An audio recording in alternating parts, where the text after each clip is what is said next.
Good morning, students. Welcome to online session of Social Sciences. In previous chapter, we have studied about the various changes of Earth. The changes take place on and within the Earth on account of internal and external processes which operate continuously in the form of an endless cycle. Then we have studied two types of forces. Endogenic forces means internal forces and exogenic forces which is called as external forces that work on the surface. Then we have studied about earthquake. Then under exogenic forces we have studied weathering, erosion, different agents of denudations, etc. So dear students, you all have remembered that in the previous chapter we have studied about weathering. Do you know the main reason behind weathering? Yes, that is air. The process of weathering takes place only because of the presence of air in our surrounding. So dear students, the today's chapter that we are starting, chapter 4, and its name is Air Surrounding the Earth. Dear students, as you know that all living things need air to breathe and survive. We cannot see air but we can feel it. If there was no air on earth, there would be no life on earth.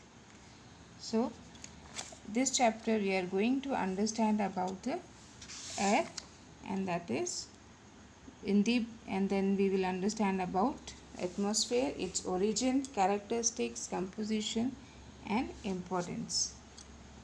So first of all we will know about the atmosphere. So air is a mixture of several gases. Gases like nitrogen, oxygen, carbon dioxide, argon, helium, oxygen, all these are gases are found in air. The earth is surrounded by an envelope consisting of layers of gases, collectively called the atmosphere. Means all that layers all together, that is called atmosphere. This atmosphere protects the earth by screening out deadly ultraviolet rays of the sun and bombardment of space debris. As you know that ultraviolet rays is there, that is coming from sun, and that is damaging our ozone layer. So this atmosphere that is protecting the earth from this deadly ultraviolet rays and the bombardment of space debris. Bombardment means a continuous attack with bomb. So here that attack is related to the space debris. Debris means waste. Air has weight. We can say that air has uh, weight. Okay, so you might have blown balloons at the time of birthday party decoration. Have you ever noticed that what happened when you leave a balloon? Yes, it goes towards the floor. It shows that air has weight. And air extracts pressure. It means, let's take an example that when wind coming from the back, it helps the kite to fly. It shows that air extracts pressure. The moisture in the atmosphere makes air humid near the earth's surface and is responsible for causing precipitation, condensation and precipitation. Let's understand all these three terms. Precipitation means a salty watery fluid extracted by the sweat gland of the skin.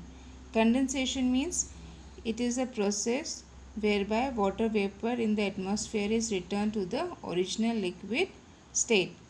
Precipitation, it is a form of water descending from the clouds to the ground. It can be in any form like rainfall, snow or hail. Here this is the picture which is showing that earth is surrounded by a thin layer of atmosphere. Now we will understand about the origin of atmosphere. Now at the time of its birth, the earth was like a whirling mass of gases. Whirling means that something moving round and round very quickly in a uh, one direction or in a circle. So at the time of origin, earth was like a whirling mass of gases and rock particles in space. Now what happened, gradually they cooled down, and this with this cooling the gases separated from heavier particles. The gases then formed a blanket around the heavier particles which settled in the center, and that formed the lithosphere. And the gases, they formed the atmosphere. Now we'll see some characteristics of atmosphere. First of all is the atmosphere surrounds the earth like a blanket and is most dynamic in nature. As we have already studied that layers are there and the thin layer is there, that is also known as blanket. So atmosphere is there in a manner of blanket, and that is very dynamic in nature. Dynamic means that is constantly changing or it is progressing. So what are the changes there? That is mobile. Mobile means moving. Elastic means which can be stretched. Expandable, which can be expanded or which can become bigger. And compressible. Compressible means its volume can change when pressure is applied to it. Okay. Second, it is held to the earth by gravitational forces and rotates with it. Means that atmosphere, it is held to the, it is with earth or it is held to the earth with the help of gravitational force, and as the earth rotates, this atmosphere also rotates. Third is the atmosphere is densest near the surface of the earth and gets more and more rarefied with the increase in height above sea level. Rarefied means thin. So that atmosphere is very dense near the surface of the earth, and as it is going above the sea level, it is becoming very thin. And what is the reason behind this? Because it has a layered structure. The layers extract pressure upon one upon another, and that atmosphere is also compressible. Fourth is the more density of air, the more number of molecules present in it.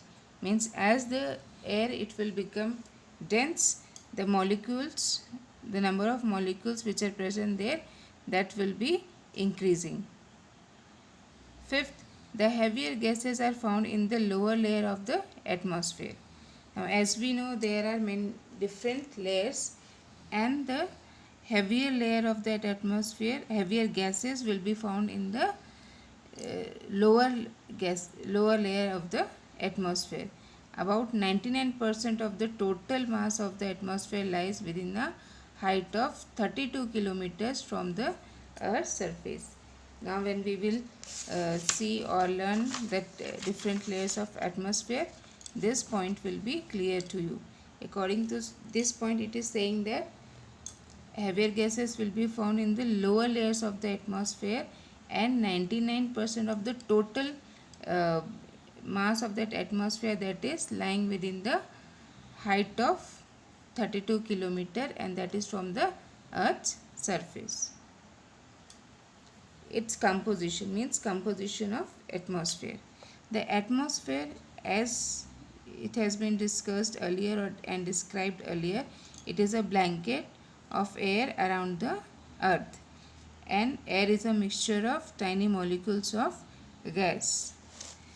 Now at lower levels, water vapors, dust particles are found up to a height of about 12 kilometers, and at its height water vapors represent 2% of air by volume.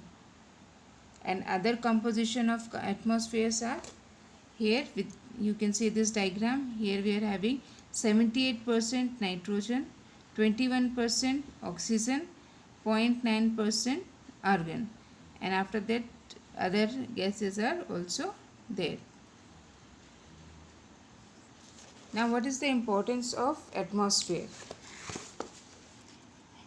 So, atmosphere is the most dynamic of all the other three realms of Earth. Which are the other three realms of Earth? Yes, lithosphere, hydrosphere, and biosphere. And fourth is atmosphere. So, this is very dynamic. We are having some advantages here. First one is it is an integral part of the earth and contains life-giving gases like oxygen. Integral means which is necessary in order to make something completed. So without this atmosphere, that uh, life-giving gases as oxygen, that life is not possible. So plant, human beings, animals, they all need oxygen to breathe. If atmosphere will not be there, then life will not be possible. Second is water vapor in the atmosphere absorb the incoming solar radiation and it doesn't allow the earth to become too hot. As we know that atmosphere it is containing some moistures. So as the solar radiation that is coming to earth, it is that is absorbed by these water vapors and it is not allowing it to make the earth very hot. Third is it also causes precipitation, rainfall, snowfall, etc. on earth. So that atmosphere is the only reason which because of that precipitation is there on earth. That can be in any form. That can be in the form of rainfall or snowfall, hail, etc. The fourth is the blanket of air, especially the ozone layer, protects life on the earth from the harmful ultraviolet radiation of the sun. Now, as you all know that from the sun ultraviolet radiation is coming to the earth. So this atmosphere or the blanket of air, it is protecting the life on the earth from the harmful ultraviolet radiations. Fifth is the atmosphere always remains in contact with the ground or water surface. So it is not like that atmosphere is always uh, different or always in a quite different or in a distance from the lithosphere. It is always connected with the ground or water surfaces. Sixth is by not allowing all the heat given out by the earth to escape into space. It keeps the earth warm, especially at night. Now, what is the importance of atmosphere here? It is saying that atmosphere it is not allowing all the heat to go out by the earth and to escape into space. It is keeping some warmth there in the earth only, especially at the time of night. Seventh is differential heating of the atmosphere make the air move horizontally near the surface of the earth. So as the different temperature is there at different layer of atmosphere temperature is different, so that is allowing that air to move horizontally, and this movement of air is called wind, and wind has its own importance on earth. Next is greenhouse effect. The atmosphere absorbs a great part of terrestrial radiation given out by the earth. Terrestrial means that is connected to the planet earth. So this atmosphere that is absorbing the radiation which is going out by the earth. Since it absorbs this heat from the below, it reflects the part of it back to the earth at night when the temperature is low, very low. So what it is saying? When that radiation that is going out of the earth and that atmosphere it is observing it, so it is reflecting that some part of that radiation back to the earth at the time of night. This helps to keep the earth warm. This process even happens during the daytime. It is also happen in day.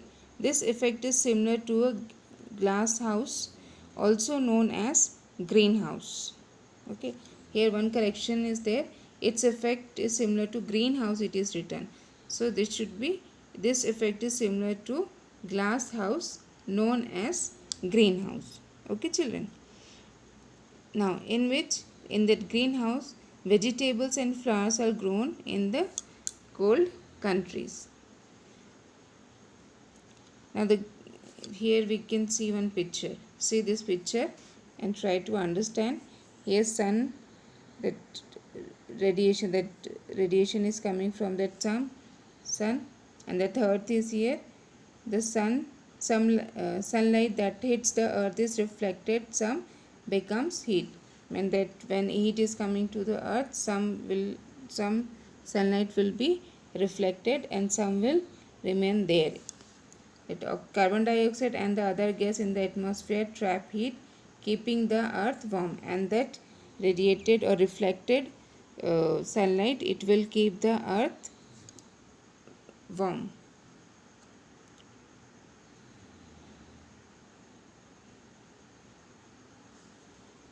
Now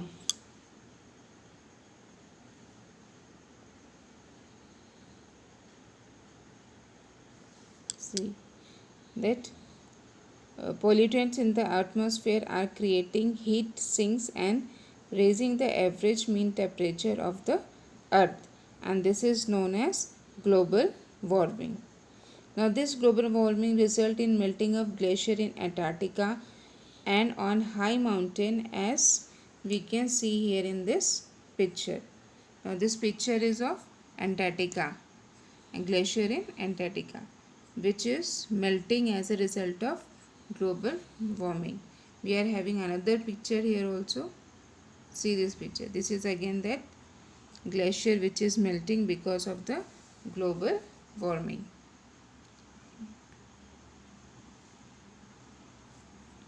Next topic is air pollution. The contamination of natural environment by waste and other harmful substances is called pollution. Now, pollutants in the air in combination with the water vapor form a kind of dense fog known as smog. Means pollutants that pollutant present in the air, that is combined with the water vapor, and they are making a kind of dense fog which is known as smog.